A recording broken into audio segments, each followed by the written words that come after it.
that was fun. Thanks, Lily. That was a lot of fun. Okay, good morning, everybody. Welcome, welcome, welcome.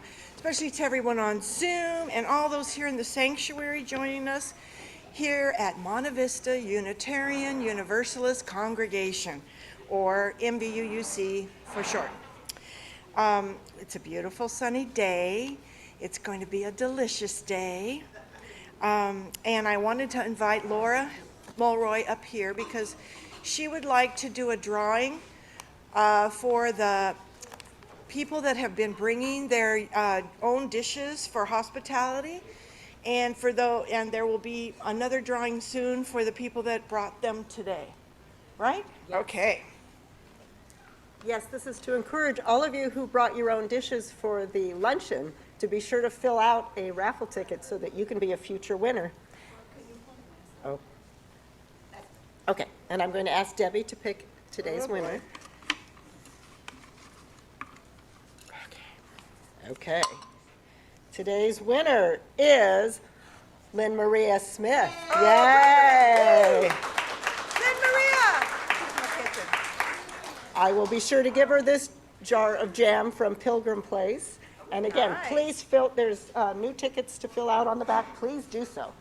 Wonderful. Thank you. That's very appropriate for Lynn Maria. She's been cooking and organizing and making flower arrangements, just amazing. Also, yesterday's work party was a huge success. I think we had at least a dozen people here. We were doing things towards today's luncheon, but we were also, boy, they cleaned pine needles, pulled weeds, trimmed branches, cleaned up trash. And that's something we may want to keep doing on a regular basis because we have a lot of upkeep around here. But thank you all for coming, and I know it was an early time. And also thanks to the team coordinators and group leaders who came and had training on access and the alarm system so that they could get in and even be of more help. So that's always wonderful.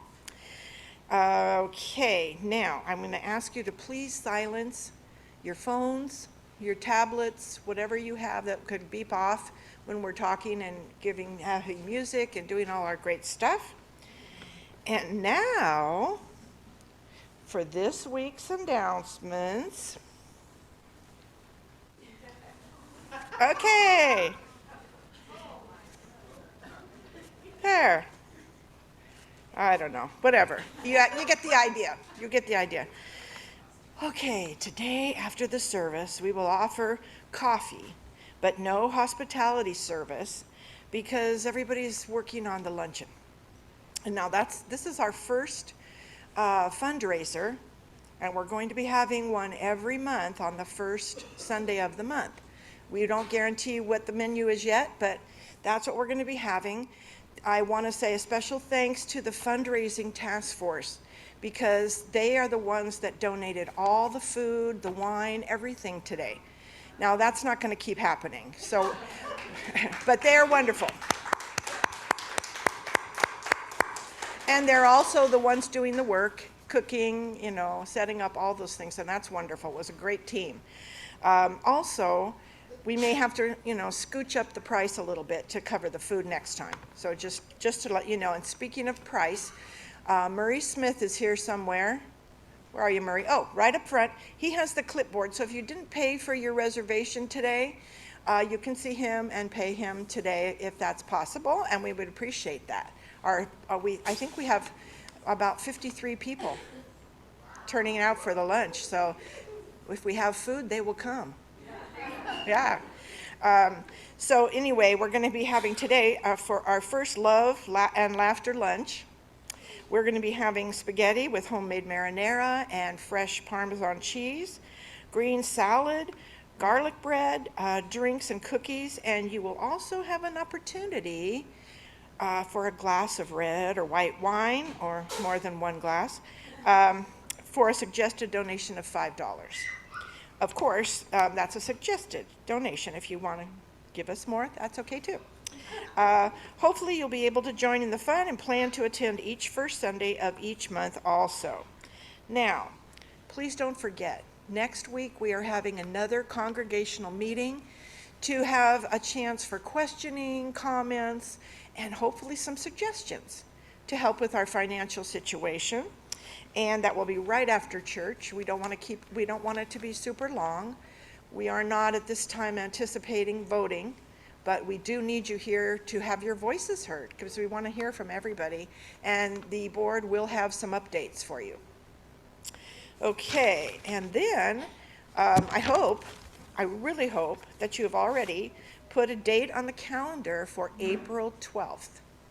This is going to be a real exciting, fun, different fundraiser. It's going to be the Spring Fling. If you saw the beautiful poster outside that Megan and Bob Taylor created for us, Megan Gallagher and Bob Taylor created. This is going to be a silent auction, a live auction, a dessert auction, and just tons of fun. And we will be giving you more details. It's not going to be a sit-down dinner, as we've done in the past, that we have no space or people that are willing to get all that done, plus all of the auction. So we'll let you know. It's not going to be a whole lot of goods. So we're not asking you to bring everything that you want to donate as a thing. We're asking more for services. So like dinners at your house, a tour, a little workshop, those kind of things. And it'll be Saturday, April 12th, starting at 5:30. Okay, so keep looking in your community connections on Thursdays for more and more and more information. Okay, once again, it is so wonderful to have you here today and have a chance to share the wonderful message from our Reverend Maggie Yenoki.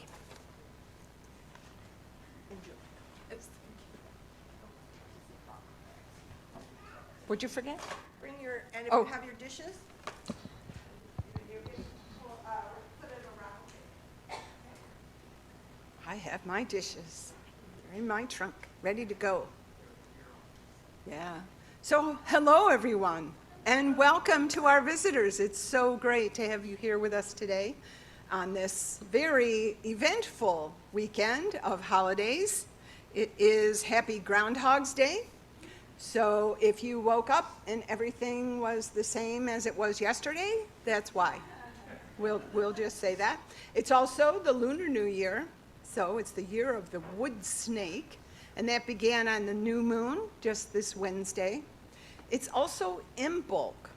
St. Bridget's feast day was yesterday. She's the Celtic goddess who is also honored by the Catholics. And today, or yesterday, is actually the first day of Black History Month. On top of all those celebrations, we have a few birthdays that we need to sing about. I don't remember that we did January birthdays because the first week Kusla was here, and then the second week we had the fires, so I don't think we sang to January. So when we get to the part where the name is, just say, happy birthday, everybody. Okay? So let's go, let's sing. Happy birthday to you. Happy birthday to you. Happy birthday, everybody. Happy birthday to you. That sounded great. Two people that we're especially celebrating are Bruce Mount, who is with us on Zoom, I think. I need to change my screen. There he is, yay! And I think you turned 93, right? Oh, 92, oh, I'm sorry. Well, happy birthday to you, Bruce, and also to Jerry Cox, who's here with us today, so yay. Happy birthday, Jerry. And it is our tradition to open our service with the sounding of the bowl. We ring it 3 times, for yesterday, today, and tomorrow. For yesterday, we call to our ancestors, and we honor our beloved members who have joined them. We offer gratitude to the founders of this congregation. For today, for all of us who hold, care, and grow this beloved community, and we pause to acknowledge both the native peoples on whose ancestral lands we gather, as well as the diverse and vibrant indigenous communities who make their home in Southern California today. And also for tomorrow, for those who will come to find their spiritual home with us, may we always be a place of warm welcome, belonging, and spaghetti. I invite you to stand and we'll sing together our welcoming song. It's one you might be real familiar with. Come, come, whoever you are.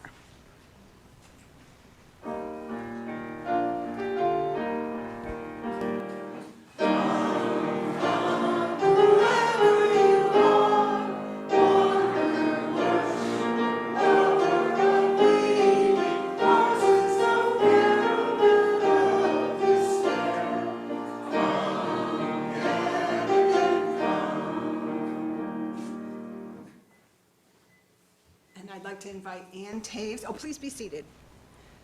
Ann Taves will come and light our chalice for us. Do you know that? How to use that taser thing? Yeah.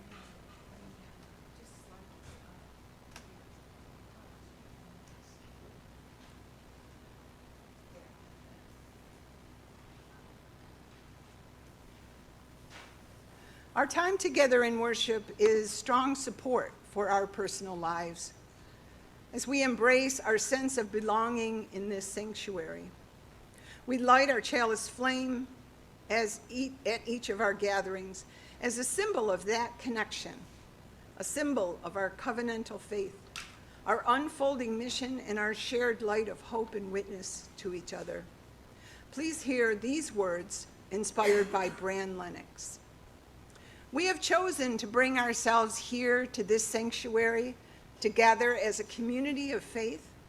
We join together in solidarity as a covenanted people who are drawn together by the promise of connection, the kinship of belonging, and the mysterious pull of the unanswerable. We draw on our experiences of love and wonder to lift our hearts and move us beyond the ordinary and the illusionary. As seekers, wanderers, and justice bringers, our paths have converged today so that we might become present to the spirit of life that is our soul's nourishment. And so, let us worship together. I invite you to stand again. I'm going to get you working out. We're going to sing Spirit of Life, first in English, then Spanish, and then we will read our covenant together.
Visitors, before we read our covenant, just a quick explanation that Unitarian Universalism is not a creedal faith.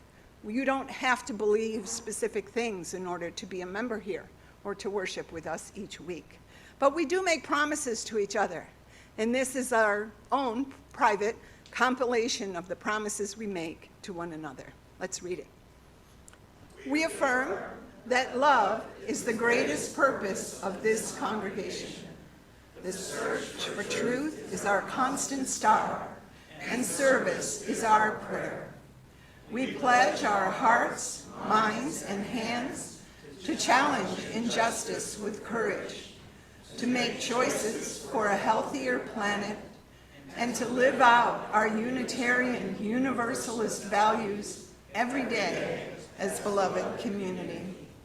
Thus do we covenant with each other and with all that is sacred in life. Please be seated. And we'll have our wisdom tale, our time for all ages, given to us by Robert Tidwell, our Director of Lifespan Religious Exploration. Good morning, everybody. Good morning.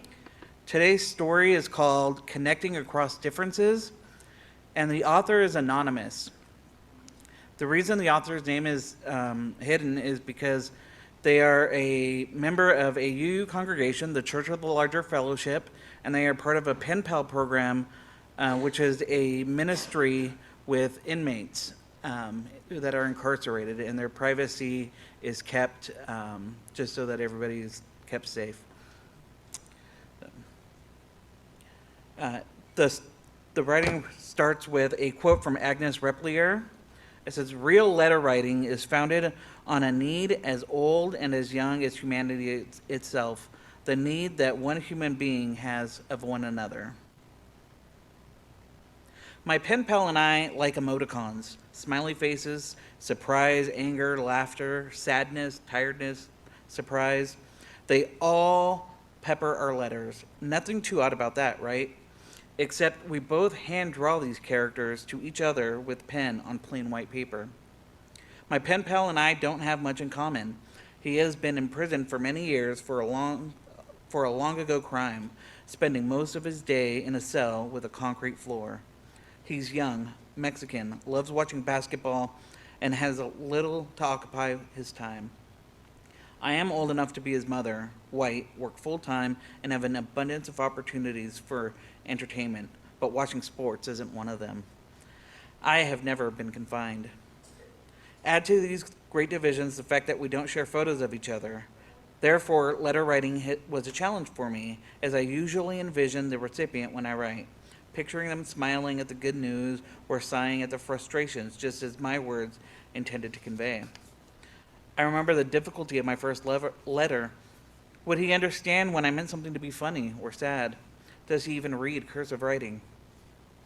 On a whim, I inserted a Japanese emoticon called a kamoji in my letter, which uses symbols to express the emotions versus the American style symbols for, which uses symbols for eyes to express the emotions versus the American style symbols for the mouth that express emotion. So we use this, right? In the Japanese culture, they use this. So she inserted that in the letter, and he loved them.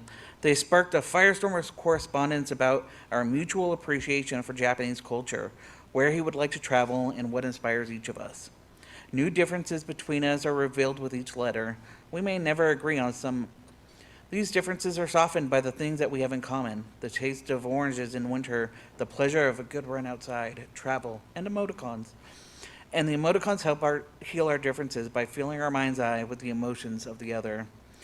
And may we all have the courage and determination to journey together, bridging our gaps with a smile. And now if the kids can come forward, you can sing us to our class, and we'll carry our chapels.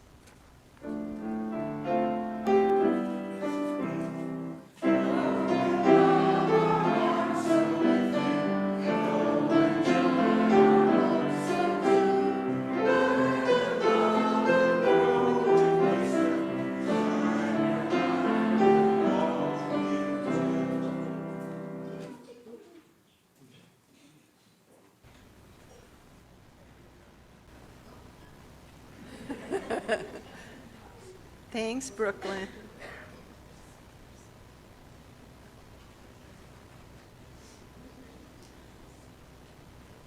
Have a great program. It is the tradition of our congregation. We have lots of traditions. Another one that we have that we've started probably just over a year ago or so. I'd probably be surprised to hear it's been 3 years. Time is really strange right now. But we have made a decision to share 50% of our offering plate that isn't earmarked as your pledge with a nonprofit that aligns with our values. For the months of February and March, we've selected to share our plate with the Unitarian Universalist Justice Ministry of California, which is also known as UUJMCA. And Laura Mulroy will share a bit about them. Laura?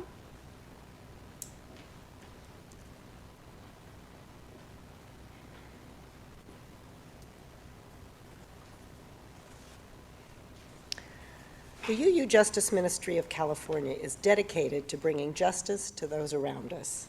The organization focuses on 4 main issue areas: climate and environmental justice, immigration justice, queer rights, and reproductive justice. They recognize that no area of justice or work of justice exists in isolation. While we will be supporting the UUJMCA, we will also be learning how they can support our justice work at MVUUC and how they support all of us as Californians.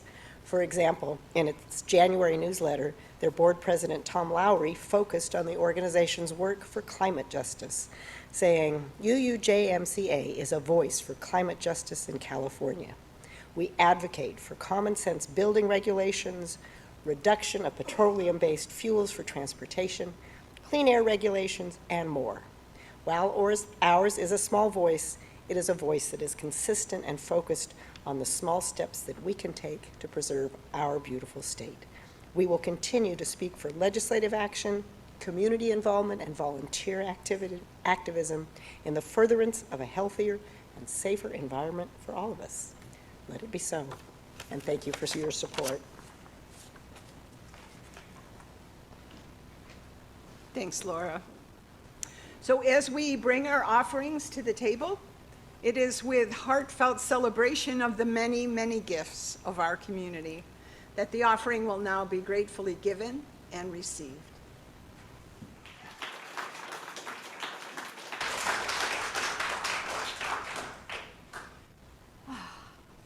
Thank you, Lily. Thank you, thank you. One of the things we like to do to enhance our relationships and share the things that are our shine and our shadow in our lives is we call it our joys and sorrows, or joys and concerns. We have little papers in the back where when you come in you can write something on it and put it in the basket there. There was only one in there today. It comes from Jill Rigel. Jill? And Jill has a great joy because Laura Richardson is here visiting today with Laura Jawi. We have Laura's in a little clump over there. Yay. Yeah, but Laura Richardson's family years ago bought Jill Rigel's family home at 275 West 10th in Claremont. So Jill grew up there, and then your family, you grew up there. Wow. That is incredible, beautiful. Yeah, thanks for sharing that. I have a couple of things that I want to mention too. Of course, we continue to hold those neighbors who've been harmed or left homeless by the fires and winds on January 7th and 8th. I'm in close touch with the ministers in Pasadena, and both churches have at least close to 10 families that are without homes right now. So let's keep holding them.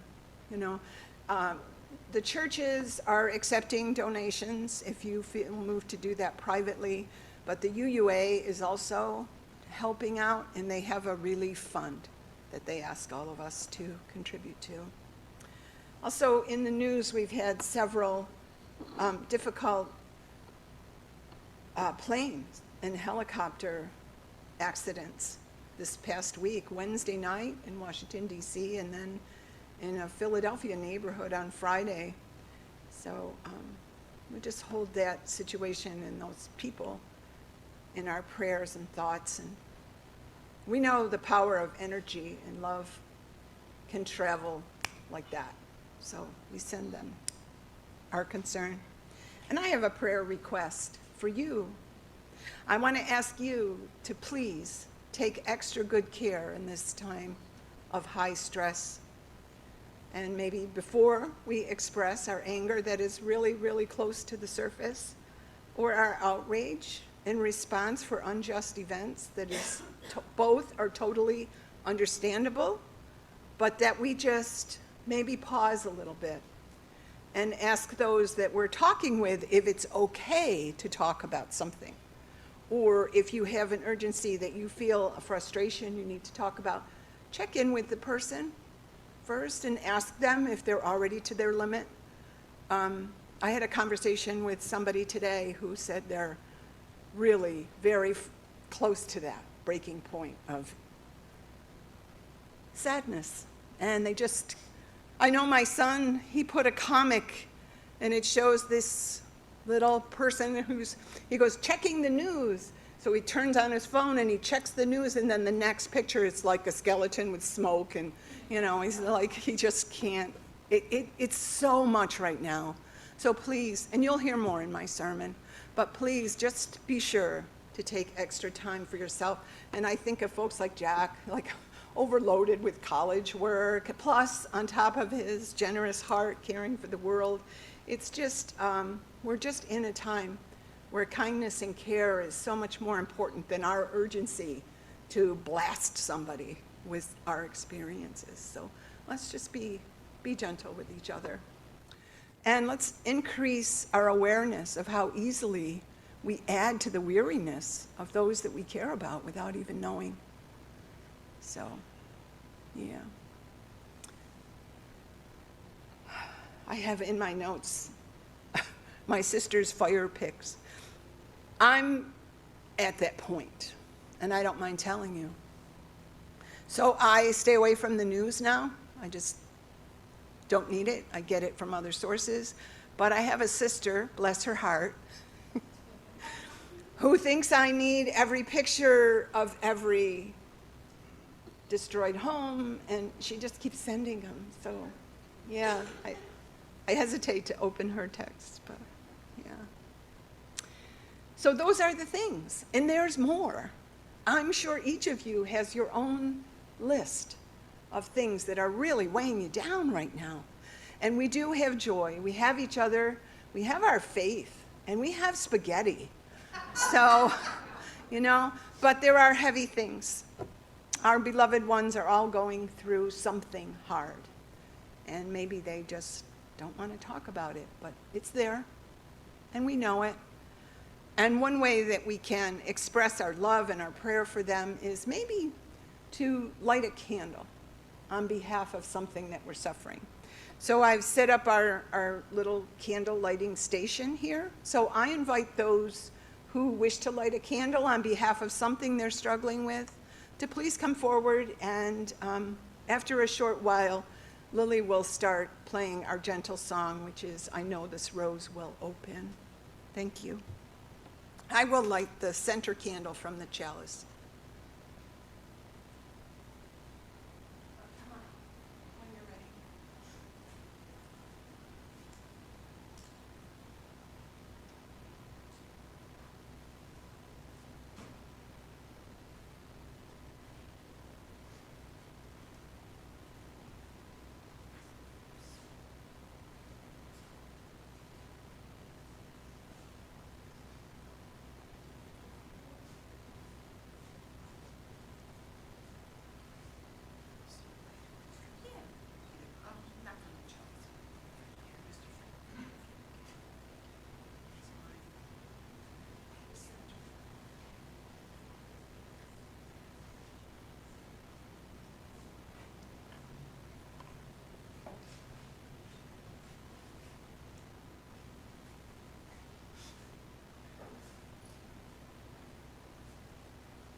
Yeah, that's nice.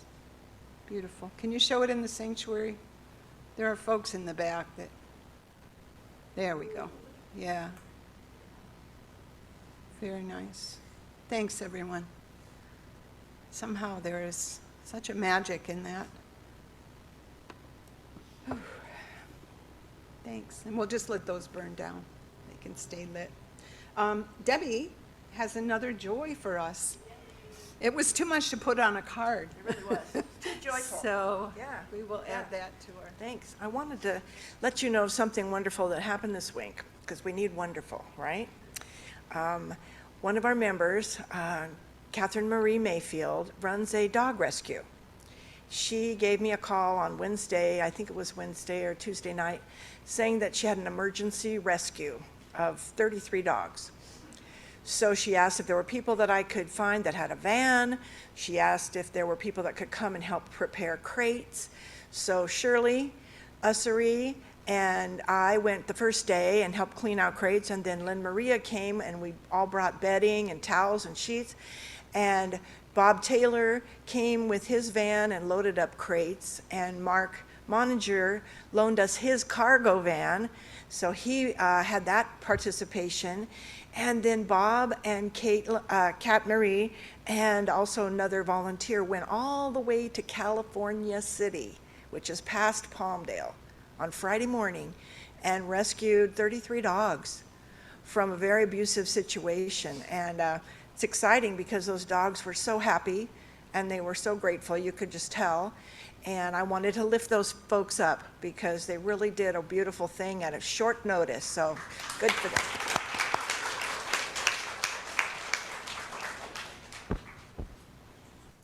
Yeah, thank you. That is so beautiful, and thank you for each of you that helped. What an amazing help that is. So our reading today will be shared for us by a special friend of mine. If we're allowed, am I allowed to have special friends?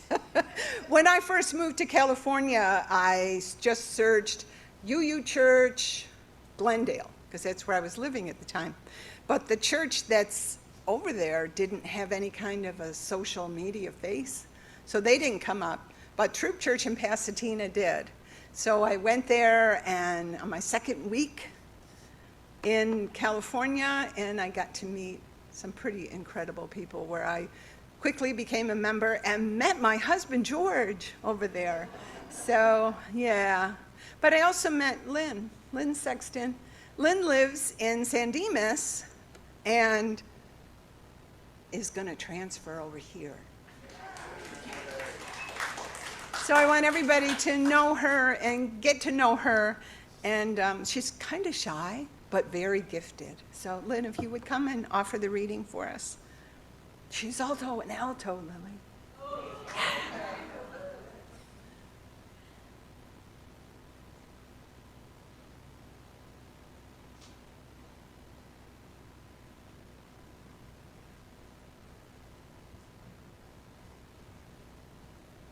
Thank you so much, Maggie. This is Gentleness by Han Su Lin. Gentleness is often mistaken for weakness, but in truth, it is profound strength.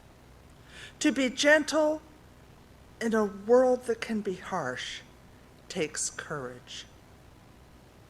Gentleness is the soft hand that soothes in moments of distress, the calm voice that brings peace in the midst of chaos, and the open heart that chooses kindness over anger. True gentleness begins within. It is about being kind to yourself, nurturing to your own spirit, and approaching your life with a sense of grace. When you carry gentleness in your heart, your life, you bring a quiet strength into every situation. You move through the world with a soft power that can heal, uplift, and inspire. Remember, gentleness doesn't mean avoiding challenges or standing down in the face of difficulty. It means facing them with compassion, both for yourself and others. It's about choosing patience over frustration, understanding over judgment, and love over fear. Be gentle with yourself. Be gentle with others.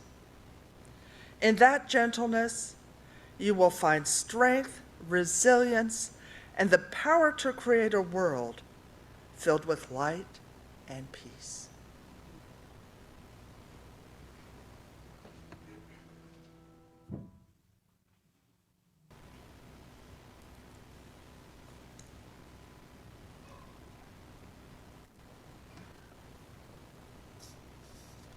Beautiful. Thank you.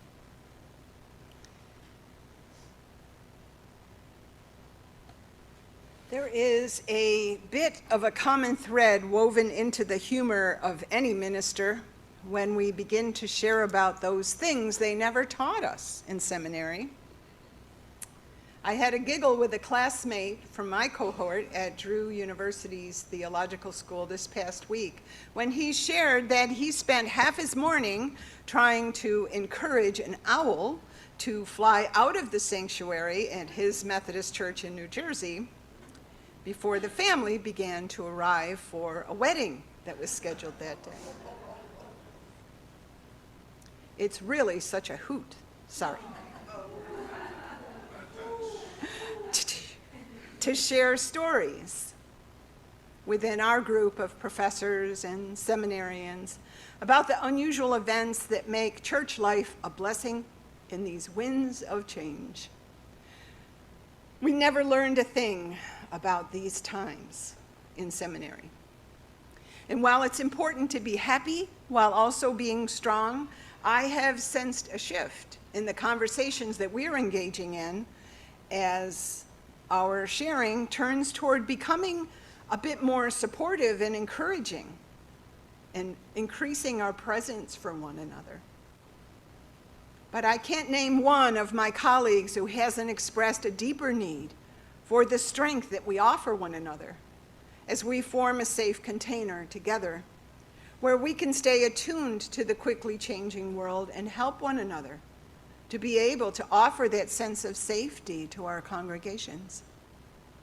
A sense of safety is one of the most valuable gifts that we can offer and receive in community during great times of great change.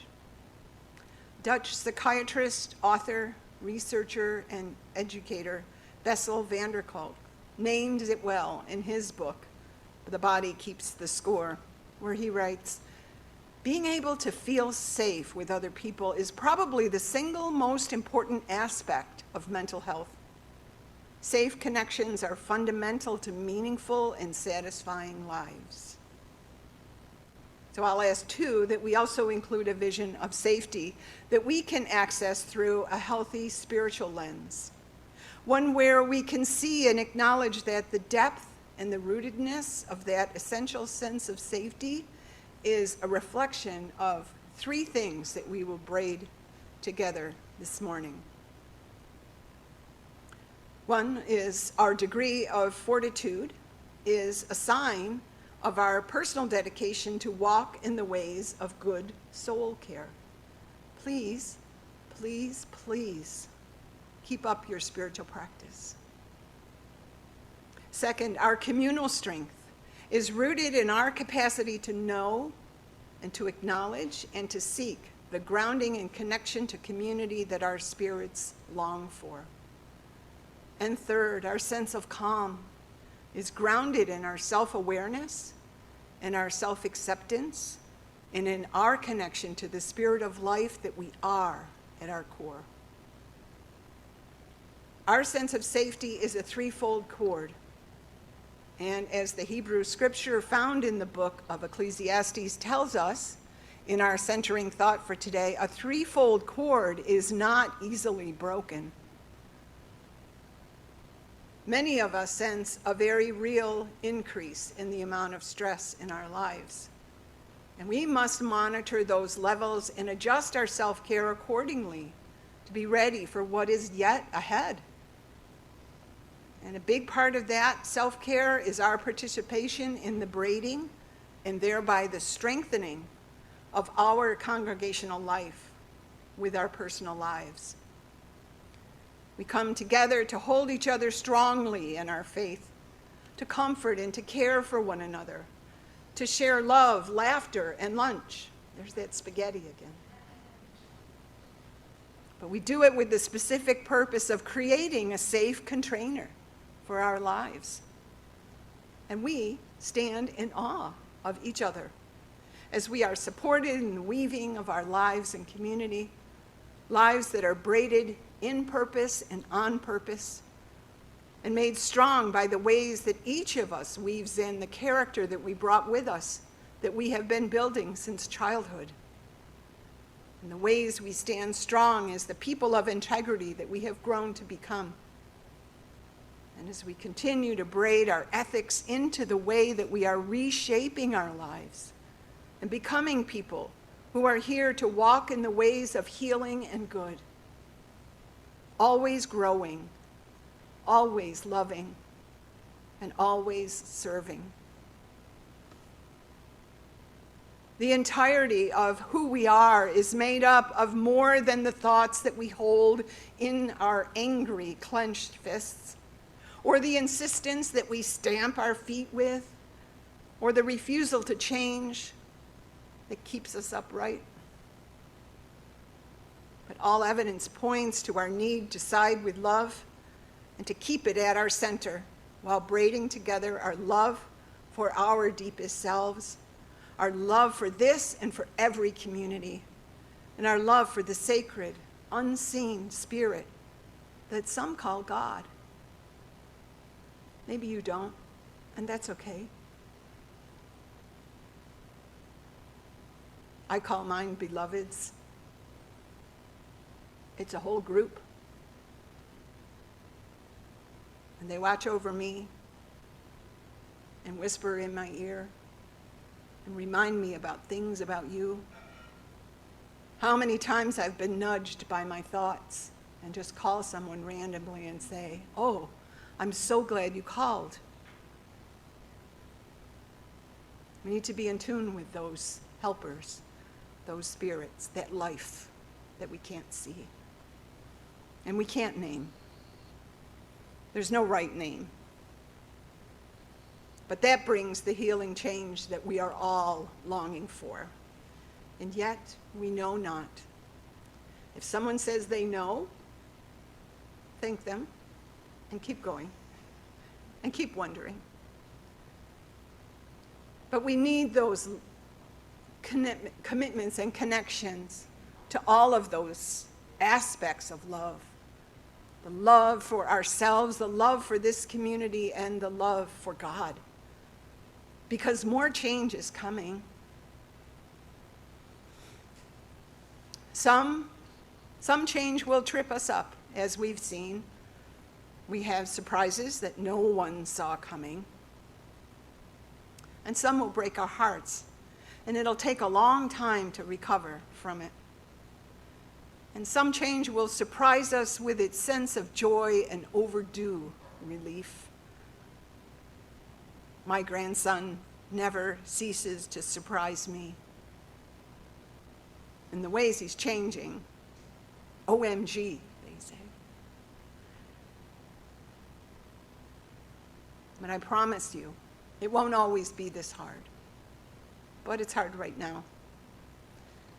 I laughed with Brenda on Thursday as my only answer to a question that she asked me was, I don't know. And the wiser I get, the less I know. Because those things that we would grab hold of in the past and steady ourselves with are not reliable anymore. And as we're finding the need to lock arms with each other in this tsunami of unusual events, trusting in the soundness of our Constitution and our climate and our culture doesn't offer us the sense of safety that we knew growing up, or that we knew 8 years ago. But let's try to imagine our capacity to braid together a community that is so strong in its capacity to be safe and growing and serving, that whatever comes, we're not only able to barely endure, but to thrive and become a faith that is here to offer that safety and growth and service to others and to the world. Let's continue building our strength for the times ahead. We're braiding our lives into the threefold cords that are strong enough to withstand any coming change by promising to take care of our souls. And sometimes that means playing pickleball instead of coming to church. Right? To connect and strengthen this community. We can't do enough to keep one another healthy and to keep this congregation here.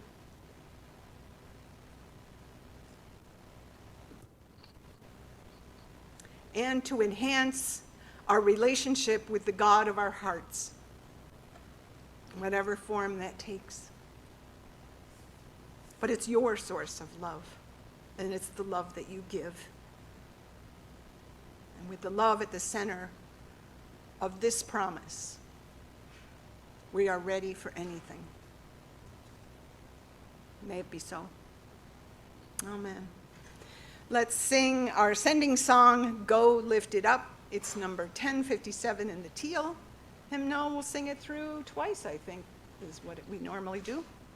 Let's bless each other with our unison benediction. We will read together aloud. As we close our time together and extinguish our chalice flame, may the light shine through us to strengthen us for the way ahead that we cannot see. May our lives serve as a light in this world we care so much about. Please be seated and enjoy Lily's postlude.